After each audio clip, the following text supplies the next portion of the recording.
ഗൾഫിലുള്ള വാപ്പാന്റെ ജീവിതാവസ്ഥ അമ്മ പറഞ്ഞു കൊടുക്കണം. എനിക്കറിയോ ഉപ്പച്ചിന്റെ അവസ്ഥ? ഉപ്പച്ചി രാവിലെ എത്ര മണിക്കുണ്ട് ഇറങ്ങിയാൽ ഇത്ര മണിക്കാ വരിക? അവിടുത്തെ ചൂട് എനിക്കറിയോ? അവിടുത്തെ ചൂട് എനിക്കറിയോ? പറഞ്ഞു കൊടുക്കണം. ഞാൻ ഒരു വിസിറ്റ് കഴിഞ്ഞ് വന്നതിന്റെ ശേഷം ഏറ്റവും ആദ്യം ചെയ്തത് എന്താ അറിയോ? എനിക്കറിയണേ ഒരു ഇസ്ലാഹി പ്രവർത്തകന്റെ മോനെ വിളിച്ചിട്ട് ഞാൻ സംസാരിച്ച്. അത് വാപ്പാക്ക് ചിലപ്പോൾ എപ്പോഴും അറിയണ്ടാവില്ല, എൻ്റെ വാപ്പാന്റെ സ്ഥിതി ഇങ്ങനെയൊക്കെയാണ് അല്ലേ. അതുകൊണ്ട് ഉപ്പനെ വിളിക്കണം, ഉപ്പനോട് പറയണം. നമ്മളെ കുട്ടികളെ ദൂർത്തും ബാക്കി കാര്യമൊക്കെ അവസാനിക്കും. മറ്റേത് നിങ്ങൾ എന്തൊക്കെ പറഞ്ഞാലും ഒരു ഉറുപ്പെങ്കിലും മോഷ്ടിക്കാത്തൊരു കുട്ടി ഉണ്ടാവില്ല. ഉറപ്പാണ്. കുട്ടികൾ പൊതുവെ ആ ഒരു സ്ഥിതിയിലേക്ക് പോകുന്ന ഒരു കാലമാണെന്നുള്ളത് മറക്കരുത്. ഇനി അഞ്ചാമത്തത്, ഉപ്പയും ഉമ്മയും ഒരുമിച്ച് വളർത്തണം. വാപ്പാക്കുള്ളത് എന്താ? വാപ്പാക്ക് വാപ്പ എന്നുള്ളൊരു പോസ്റ്റ് ഉണ്ട്, ഒരു ഡെസിഗ്നേഷൻ മാത്രം മതി, ബാക്കിയൊക്കെ അമ്മ. അങ്ങനെയല്ല. വാപ്പയും ഉമ്മയും ഒന്നിച്ചാണ് കുട്ടിനെ വളർത്തേണ്ടത്. അപ്പോഴേ എൻ്റെ അറ്റാച്ച്മെന്റ് ഉണ്ടാവുള്ളൂ. മൂപ്പരിങ്ങനെ കുറേ കാലം പുറത്തുപോയി നിന്ന് വിദേശത്തുള്ള എൻ്റെ സംസാരം ബൈലക്ഷനിലൂടെ ഒക്കെ കേൾക്കണ എൻ്റെ സുഹൃത്തുക്കളോട് ഞാൻ പറയാണ്, അത്യാവശ്യക്കായ പിന്നെ പൂര വേണ്ട.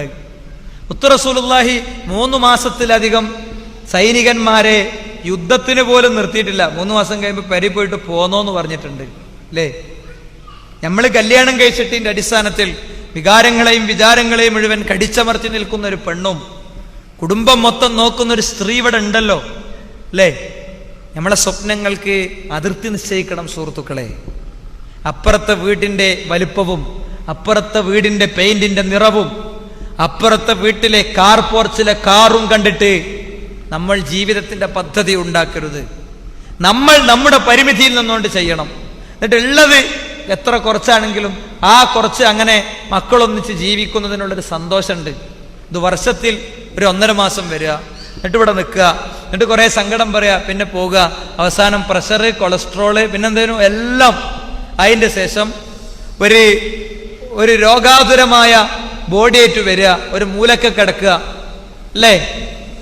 ഒന്ന് മോനെടുത്തിട്ട് മാറോട് ചേർത്തിട്ട് ഒരു 10 ഉമ്മ കൊടുത്തിട്ട് വീട്ടിന്റെ പറമ്പ് കൂടെ ഒന്ന് നടക്കാൻ മൂപ്പർക്ക് നേരം കിട്ടിയിട്ടില്ല. മൂപ്പര് ഗൾഫിലായിരുന്നു. മോനെ എങ്ങനെയെന്നറിയോ?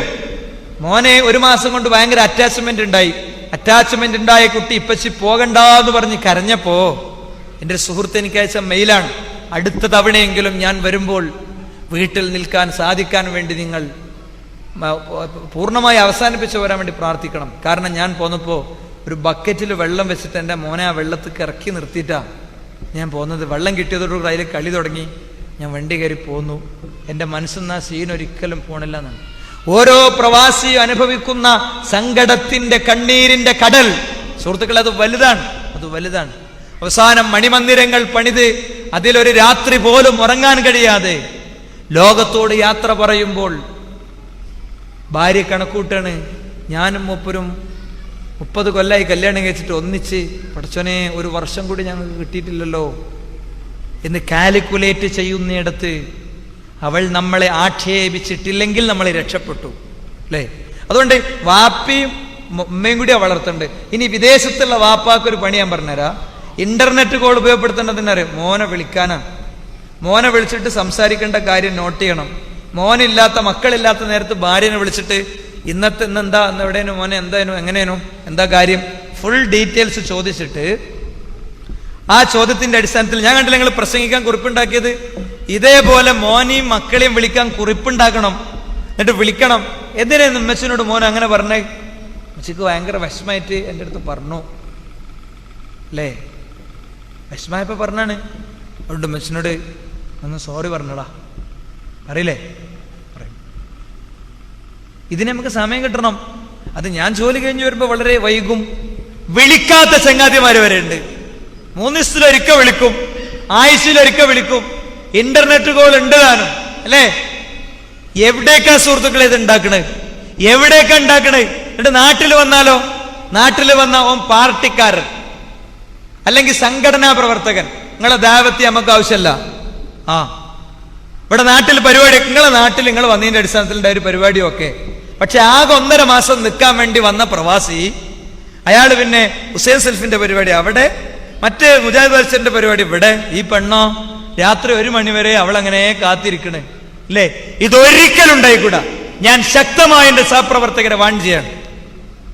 അവൾക്കുമുണ്ട് വികാരം തുടിക്കുന്ന ഒരു ഹൃദയം, അവൾക്കുമുണ്ട് ജീവിതത്തിൽ കിനാവുകൾ. അത് നടക്കണം, അതുണ്ടാകണം, അല്ലേ?